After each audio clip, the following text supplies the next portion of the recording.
I'm just saying.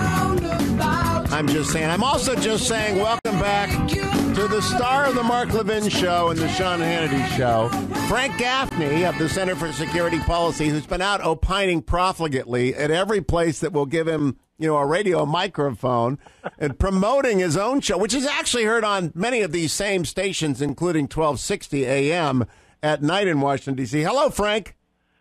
With that kind of setup, you want me to actually say something to your microphone? I mean, come on. Listen, you know what? You didn't play my theme song.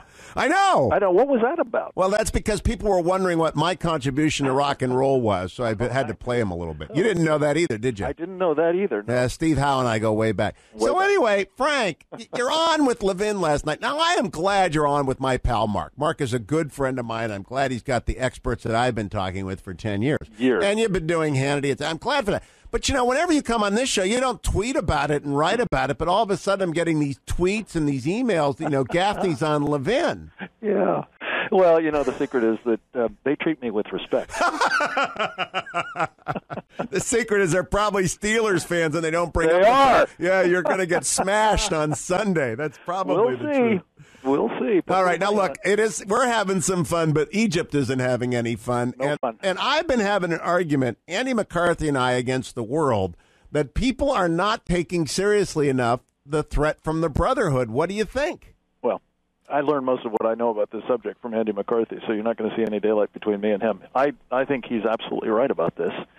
And, his book, Grand Jihad, and Willful Blindness before that, and the book that we collaborated on ourselves, Sharia, The Threat to America, all make it abundantly clear that the guys who are most immediately a threat to this country are these folks who adhere to Sharia, and whether they come in the absolutely no-kidding, violent sort of jihad mode, a la Al-Qaeda, or the guys who will use jihad when it's practicable, but use a more stealthy kind of jihad when it's not, like the Muslim Brotherhood. They're all at our throats, and they all seek our destruction in the interest of bringing about the triumph of this totalitarian, barbaric, political, military, legal program they call Sharia worldwide. And the fact that we're even having to have that conversation, Hugh, is crazy-making, and yet we are, in part, because of the success of the Muslim Brotherhood, not just in places like Egypt, but here in the United States. And that stealth jihad piece. Just this afternoon, I had a confidential conversation with several senior conservative leaders about an influence operation that's being run against the conservative movement by a Muslim Brotherhood operative. Yep. And, they don't get it. I think that a lot of people who are in positions of power don't get it, even though the Justice Department of the United States has made these guys as Muslim Brotherhood fronts in the Holy Land Foundation trial. They're not getting it, and as a result, our policies are being, I believe, subverted and made certainly less effective in contending with this enemy by far. Let me read to you the transcript of an exchange that occurred last night on Elliot Spitzer. Now, nobody watches the show, but nevertheless, it's instructive. Read the transcript. Yeah. Elliot Spitzer says to Fareed Zakaria, you said, Fareed, that the Muslim Brotherhood doesn't have aspirations to create a theocracy. Do they not have aspirations, or do they not have the power to do it at this point? Fareed responds, for the last 30 years or so, the Muslim Brotherhood seems to have moved in the direction of wanting to be a conservative, socially religious organization that wants to institute some greater element of Sharia.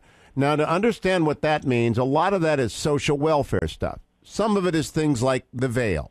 Some of it is court procedures in which, unfortunately, women would have fewer voices. But it's not some kind of totalitarian dictatorship. They seem to have accommodated themselves to the idea of democracy, and they have done so for decades now. Now, that is a complete success for the Muslim Brotherhood, Frank Gaffney, when Zakaria, one of the most influential commentators of foreign affairs in America, basically says for them what they would not be taken seriously saying themselves. Well, they are being taken seriously saying it, but unfortunately, you're absolutely right. To the extent that the Fareed Zakarias of the world are providing a kind of echo chamber or legitimation of this nonsense, it's doing the work of the Muslim Brotherhood for sure. And that's what, again, makes this so problematic. We've seen these influence operations in the United States. Every prominent Muslim American organization in the country is a Muslim Brotherhood front. Many of them are organizations that the government of the United States is dealing with, even some of whom were unindicted co-conspirators in this Holy Land Foundation trial. It's just crazy-making.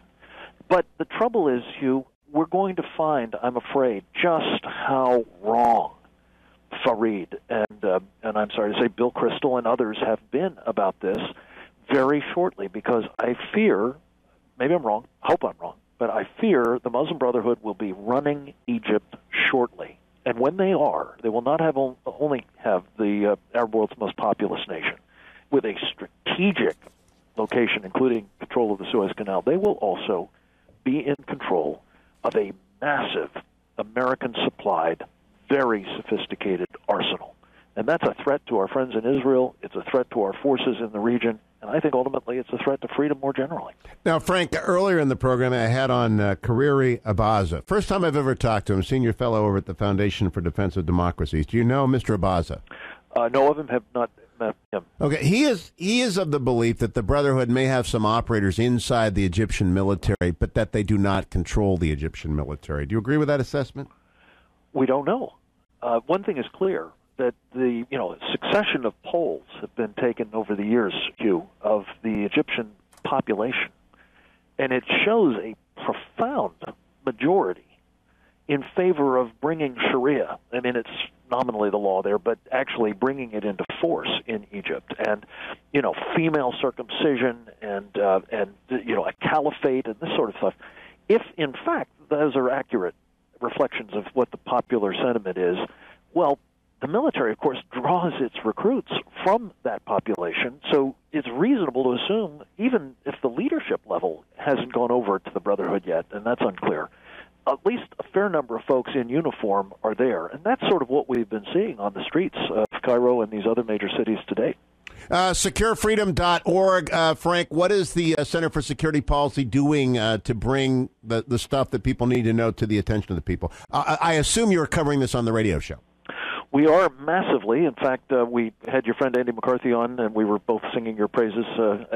Sure, you were. Evening. We really were. You were talking about Levin, I'm sure. We were talking about not that I'm also, jealous. But we're mostly talking about Sharia, the threat to America, which I really believe people need to read. It helps connect these dots, make clear what the Brotherhood is about, make clear what Sharia is about. And once you get that, then a lot of other things start falling into place. ShariaTheThreat.com. Have I got that right, Frank? There's no in it, but yes, the rest of it was right, and you can get it at Amazon. ShariaTheThreat.com. You're too much, Gaffney. Always a pleasure, Frank Gaffney. May you lose by 100 points this weekend. I'll be right back, America. It's the Hugh Hewitt Show.